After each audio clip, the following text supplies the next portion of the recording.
Hey guys, welcome back to another episode of the Mind Muscle Connection podcast. Today and I have a topic I want to dive into around three things you need in each set to build muscle, right? What are the three things that I'm looking for when I'm looking at clients' form videos and some things that you need to focus on in each set. But first, before I do that, if you are interested in learning more about a body recomp, what it is, how to do it, 10 things you need, two different types of body recomp, why it's important to focus on body comp over just weight, then my free body recomp checklist is for you. And the link to that is in the show notes. So make sure you definitely go and check that out. So with that out of the way, let's dive into today's topic. So I want to talk about, I was doing a client form video the other day and I was looking at her technique and it made me think, okay, what are the things that I'm looking for in a set, right? Because I feel it's not enough to just say, hey, you just need to add more weight or, hey, you just need to go in and train. Again, just going in and training and doing whatever, like that will work. But there is that point where, one, we could be a bit more efficient with the limited time that we do have. And then we all get to the point where we want to keep progressing. And I'm sure you've seen someone in the gym, or maybe you've had that period of time where you just are going in and doing the thing. And it's, yeah, that's better than not doing anything. But you're probably leaning more towards just maintaining what you have and not necessarily progressing. But it's like, hey, you're spending all that time in the gym. So let's make sure that we're training adequately and in the right way to build muscle. So I want to preface this by saying you probably don't need more sets. I think that's the automatic thing that people think of when they maybe aren't seeing the results that they want to see with their training. Maybe they're not building as much muscle as they want, as they think that they need to drastically change how many sets they're doing. Hey, I just need to do more. I need to add in more. And again, that could be the case down the line for some people, but in most situations, you probably don't need more sets. We just need to get more out of what we're already doing. And so that way, again, you don't have to, you don't feel like you need to do 20 plus sets per workout to build muscle. And so let's talk about the three things. So real quick, when it comes to muscle growth, though, muscle growth is going to come from applying the right stimulus in training. So we need to make sure that we're sending the right signal, the right stimulus. And so what that means is you can't go and do the bike and build muscle. Now, maybe when you first get into training, you could do the bike and you'll build a little bit of muscle, but eventually that's not going to be the right stimulus to build muscle. We need to send that signal to our body to be like, hey, the amount of muscle that we have now is not enough and we need to adapt and we need to build more muscle. Now, I'm saying that is just part of it. So you need to have that stimulus there. You need to apply it for the body to be like, okay, hey, we had that stimulus. Now we need the resources to make sure that actually happens. And that's where things like nutrition and recovery come in and making sure those are dialed in. I've been guilty of this in the past. I've heard it. It's kind of like, oh, you hear both sides of it, right? It's, hey, what's more important, training or nutrition? And what someone will say, well, it's training because you need the training to build muscle. And again, that is true. You can also misapply that. And again, for a short period of time, you might be able to see results. But if you want to keep progressing, like we do need to make sure our nutrition and recovery are there, because otherwise there's a lot of people that train regularly, but then their nutrition is terrible. They don't recover. They're just all willy-nilly with their training and they don't actually progress over time. And so we need to support that with nutrition and recovery. That's going to be the thing that really solidifies that process, because we could, again, let's look at this from both sides of the extreme here. You could go into the gym, train hard, but then maybe you're not eating any high quality food. So your micronutrients are low. Maybe you're not eating enough protein. Maybe your carbohydrates are always super low. Maybe you have some days where you eat a bit more, some days where you don't eat at all. And again, you'll build a little bit of muscle, but you'll eventually get to that point to where you're going to limit yourself and you're not going to build as much muscle as you would like. And then same thing with recovery, right? If you're just always pushing it, sleep's terrible, you're not ever moderating your intensity, and then you have a bunch of life stress on top of it, your recovery is going to slack. And then again, that's your body is not going to be in as good of a state to be like, okay, let's actually adapt to the stimulus. It's more so going to be like, all right, we just need to make sure that we recover and get good. And that's what it's going to prioritize in that situation, right? So we also need to make sure we're recovering. On the flip side, if we have perfect nutrition and we're well recovered, right? You're not pushing yourself super hard in training, you got your stress management dialed in, you're sleeping 8 hours a night, and you're eating enough protein, and maybe you're at maintenance and you're fueling your body with enough food. But if we're not sending that stimulus to build muscle, it's not going to happen. We need to have that stimulus. So you need both of them, right? And you can't just protein your way to more muscle. We do need to make sure we send that stimulus. But without the proper stimulus or poor stimulus, okay, now we know that how these both interact with each other. But now if we're training, so we do have the training part down, but we aren't providing the proper stimulus to build muscle, or that is a just poor stimulus in general, like you're just not, it's not as strong of a signal, you're going to spend more time and you're probably going to have to do more sets than you need. Because if we're getting, I'm making up a number here. Let's say if you nail these three things, your stimulus is going to be 9 out of 10. What that means is you're going to get 18 units in 2 sets. Whereas let's say, you're training, but your stimulus is 5 per set, because again, maybe you're not doing one of the things I'm about to talk about. It's like now for 2 sets, you're getting 10 instead of 8. Or again, you have to do 3 to 4 sets to make up for that. Again, like that would be fine. You could do that, but now that's more time. And that probably the more we do overall, there is going to start to be somewhat more of a recovery debt. And when somebody has, again, you're 30 plus, you have other life stress going on besides just training and nutrition, you aren't able to recover from as much. And so we have to be a bit smarter with what we do there.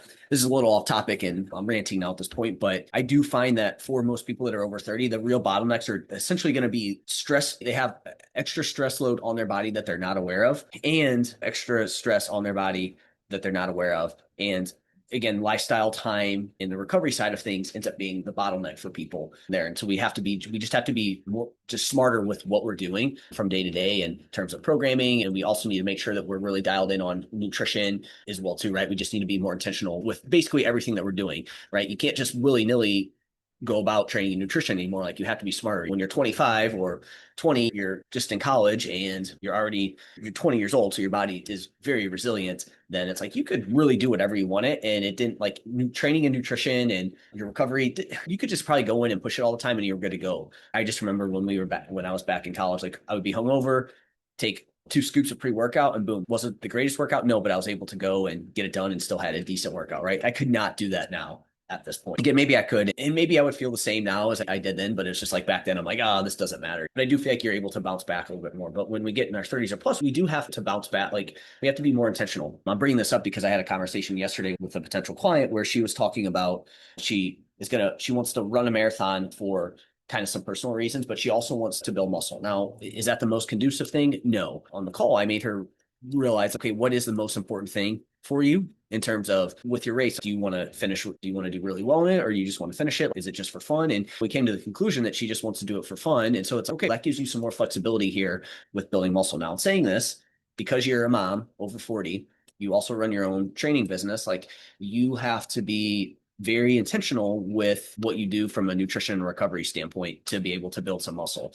Again, is it going to be maximized under those conditions? No, but we can still build some muscle, but we just have to be very intentional with what we do, right? And so I think that's what I'm also going to get at here with today's topic in terms of building muscle there. So let's talk about the 3 things. So the 3 things, the first one is execution / setup. So when I'm looking at your technique, what does your technique look like for that specific lift, right? Are we doing it in a way that is going to put tension on the target muscle or target muscles? Okay. If we're doing a lateral raise, are we having our arms super bent? Could we straighten out our arms? Could we set it up in a way that's going to put more tension on the delts? Same thing with chest press, right? Are we executing that movement in the right way? Squats, all that. We need to make sure that the way you're doing the lift is putting tension on the muscle, right? So we need to make sure that your execution is there. And for a lot of people, this is fairly intuitive. So this is probably something that is the technique, like the technique specific thing is, it's usually just very small tweaks there, right?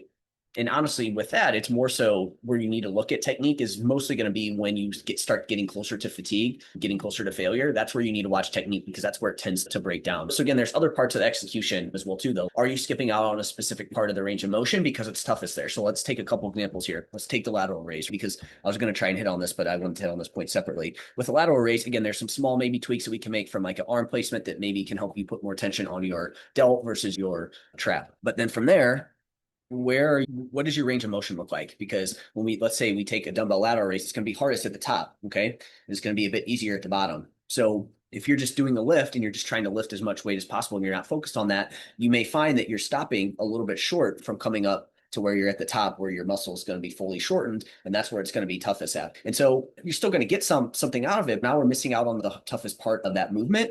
And again, we want to make sure we train that through a full range of motion on there, right? And then let's take a cable lateral raise where you have it at wrist height, where it's going to be toughest at the bottom position, right? If you're just doing it and you're skipping out on that bottom position, you're just doing the top part. You're going to be putting tension on the muscle, but it's probably not going to be maximized as well. And you're likely going to be missing out on the benefits of that specific lift, right? So anytime and I feel like people will skip out on the toughest part of the range of motion because it's the toughest there. And this gets worse as you get further and further into the set and as you get closer to failure, right? So you'll see technique breakdown, but then you'll also see, again, skipping out on the hardest part of range of motion. Take the dumbbell bench, right? Like where do you see most people skip out on? It's going to be that bottom part of it, right? You don't need to get max range of motion where you're just maximizing range of motion to as much as you can.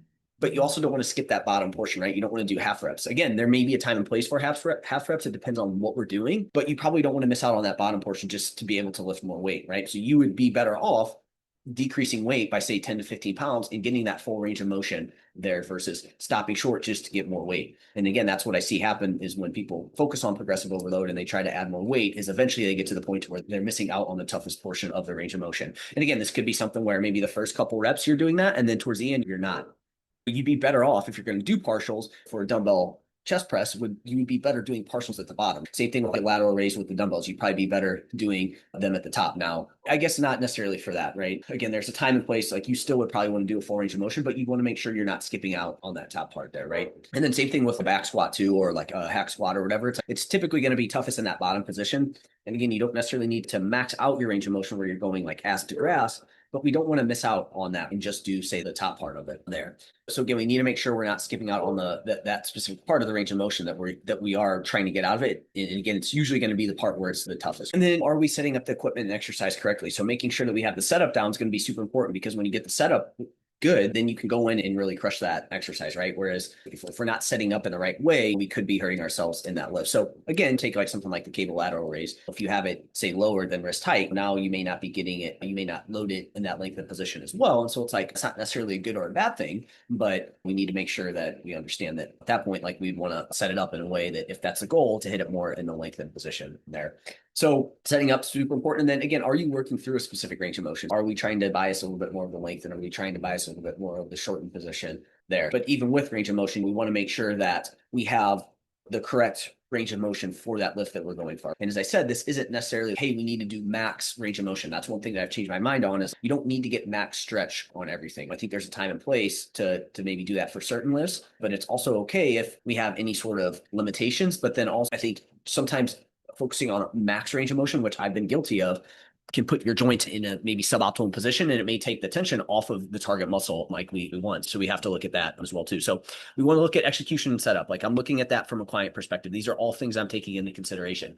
Hey, I noticed that with your lateral raise, maybe your elbows are bent a bit. You feel like you told me you're feeling it in your traps. Straighten those arms out just a little bit, have it a little bit more out in front of you versus directly to the side. And then make sure you're coming all the way up to the top. I see you're stopping a little bit short. Let's come all the way up. Now they're instantly going to get more out of that specific set and exercise, right? Because now you're looking at, again, to come back to what we talked about, recovery is a limited resource for over 30. So if you're constantly doing sets and you're not getting the most out of it, it's like you're going to be leaving some gains on the table over time. So we want to make sure our execution and setup is there. That's the first thing I'm looking at. Next thing I'm looking at in each rep and set is the tempo, right? So you don't need to lift super slow to increase time under tension, right? That's a thing. Oh, I'm lifting super slow to increase time under tension. You don't need to do that, but you do want to control the weight, okay? I'm thinking if you do anywhere from 1 to 3 seconds on the way down, you're good to go. Anything longer than that, you probably don't need to do from a hypertrophy perspective. Could there be some benefit from slow eccentrics for other reasons?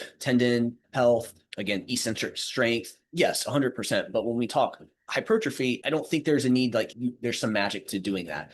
Again, could it be a way for a phase to help you with your control and to help with your control of each set? Yes, each rep, yes. But we're not going to get extra muscle growth by going slower. And it can be a way to add in a little bit variety. But again, once we go over, say, 6, 7, 8 seconds in a rep, now we're going to actually see less gains from that because now we're going to have to drop the weight to account for that, right? Because anytime you go slower, you are going to have to, it's going to be a little bit tougher to do, right? You may have to drop weight and then now the volume might not be there. You may fatigue out quicker before you just may not be able to do as much volume from that perspective. So there does come a point of not only diminishing returns, but then you also may get less muscle growth from doing that. So that's why, we don't need to go super slow and we don't need to have 8 seconds on the way down, right? Say on a bench press, but we do want to control the weight. We don't just want to throw it down and that's it, right? A lunge is another one I see people just fly down. A lot of lifts like that, you'll just see people come down super quick. We need to control the weight a bit, right? So I see people often go either excessively slow or don't control on the way down, again, especially on the eccentrics, right? But both are going to lead to less efficient and effective sets. As I said, I've seen it on the flip side where, yes, a lot of people do tend to not control the weight, and that's problematic. But I've also seen people feel like they overly focus on their technique, and now they go super slow because they want to have picture-perfect technique, and that ends up holding them back from the ability to push close to failure. So I'm looking at tempo as well too, but not in a sense that, hey, we need to have some sort of magic number. It's just, I want you to control the weight all the way down there. So again, super, super important to look at tempo. We're looking at execution of the movement. And then from there, there, we're looking at that tempo, right? And I think they can go hand in hand, but I want tempo to be its own thing because I do think it's important to really focus on control when it comes to muscle growth, but again, not going super slow either. All right, so the third and final one is intensity. You could have 1 and 2 dialed in, but if you're not pushing close to muscular failure from time to time, you're not going to give yourself a chance to build as much muscle as you could. And you don't have to or need to get to failure all the time, but you do need to get close. And if we're overly focused on picture perfect technique and execution in super slow tempos and focusing on that, I've seen that cause people to not push close enough to failure. And it's like, hey, your execution's good, your tempo's good, you got that nailed down. If we want to actually build muscle, like we got to ramp up some intensity now. Like you have to get closer to failure, and these sets need to be harder because again, you're going to build some muscle and you're going to have great technique and you're going to look good doing it, but you're going to be leaving some results on the table if we're not also getting close to failure. Because we know, based on my favorites, the Robinson meta-analysis, where they basically said it's as you get closer to failure, you're typically going to see more muscle growth. Now, in saying that, you also don't need to go to absolute failure every single time. I think that 1 to 2 RER is a sweet spot. But in saying that, a lot of people think they're at 1 to 2 RER when really they're at 3, 4 plus RER. Again, you're still going to build muscle. But when we look at one thing that's going to impact how many sets you can do, right? We talked about the stimulus there is how close you get to failure. Again, let's say, again, a set that's 1 to 2 reps away from failure is stimulus 8 out of 10. Right? Or maybe 9. Let's go 9 out of 10 again to go back. But if we go 4 to 5 reps away from failure, maybe that stimulus is now 4. Okay. So again, now we have to do extra sets to make up for that. And that is, from a fatigue perspective, a set of 4 RAR is probably not as fatiguing as a set to 1 to 2 RAR, but there's still this accumulative effect of you're still doing more, which is probably going to come at a cost of fatigue, right? So it's like almost that 4 to 5, 6 RAR is like you're going to get maybe less fatigue, but you're still going to get a little bit more fatigue than if you didn't do anything, essentially. So you have that added cost of it. So it's like you're getting a little bit more fatigue for less, potentially. And this is theoretical, but I'm trying to explain probably how, from my understanding of how this would go and how you can think of it as, yeah, you could stay further away from failure, but there is still that added recovery cost. It's going to add up over time. Maybe it's a small amount that it's not a big deal, where for each set, it's the fatigue cost of it now is 0.5. Versus if you go to failure, maybe that fatigue cost is higher than that. But again, over time, that is going to start to add up potentially for people. And then again, we come back to the avatar of 30 plus, a lot of life stress, that's where it could potentially be problematic. But again, when we look at failure, we know we want to get close to failure, but you also don't have to go to 0 RAR every single time. I do think there's some benefit of going to 0 RAR at times, but we don't have to do it all the time. Now, so that's, again, you have execution dialed in, you have tempo dialed in, but you're not pushing close to failure. Like we need that. This reminds me of a client recently that I was looking at her technique and I'm like, look, your technique is really good.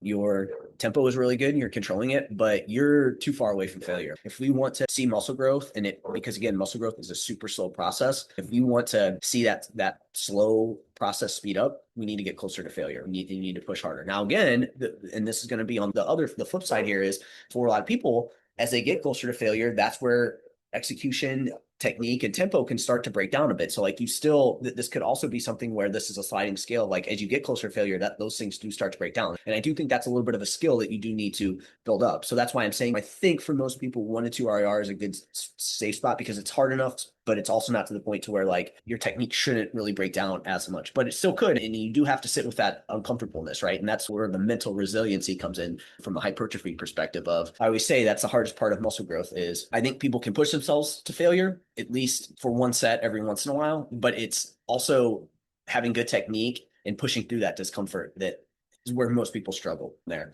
But again, on the flip side, if you have intensity dialed in, you can push super close to failure, but you don't have 1 or 2 dialed in, you're going to increase your injury risk. And you're also wasting that intensity a little bit. And what I mean by that is that intensity pushing close to failure, that takes somewhat of it takes some mental capacity. It's going to take there's a mental fatigue component to it. And so it's like you're doing that. So you're getting that cost of that fatigue, but now you're not actually getting as much stimulus from that. And that's going to end up being your bottleneck. And then on top of it, we're going to increase injury risk when we do this. So you have to see where you're at on the spectrum. Like I've seen a lot of people that hey, you definitely train close to failure. We need to work on 1 and 2 a bit more. But I've also seen it where for some people, all 3 are off and we need to work on all 3. But again, I feel like it's either you have one or two and then three's off, or you have three and then one or two are off. And so that's probably the most common, at least for people that I work with. You need to see where you're at on that specifically. So I hope this was helpful. If you can nail this down, like you're going to get more out of each, and you're going to be able to get away with potentially doing a little bit less. But even if you do more, you're going to be able to get more out of doing more, which is also awesome as well too. But that's the thing with building muscle. Part of the battle is getting in there, staying consistent. But from there, if we're already there, we're doing it, we've nailed down the consistency piece, this is where we need to start working on, because this is where you're going to start to see quicker results. And again, as I said, muscle growth is a slow process. So we really need to stack everything in our favor to make this process a bit quicker. And this is super important, right? I just had this conversation with Jeremiah and Brandon yesterday on the podcast. We talked about body recomp, and we said training is a very powerful stimulus for that. There's a lot of people that think they're advanced, but they've been training for 5-10 years, and maybe they've been weight training, they've been maybe doing group classes, or maybe they've been random with their training. But even this, right? Like I guarantee you, at least one of these things are off, and you can get them dialed in. So I hope this was helpful. Let me know if you guys have any questions on this episode. If you do, give me a follow on Instagram, Jeff, HOEHN_. That's where I'm most active. On social media, you can ask me any questions in general, but then also related to the podcast as well. And then if you found this podcast to be helpful in any way, if you could leave a rating and review, and that will help more people find it. Thanks for listening. Talk to you guys soon.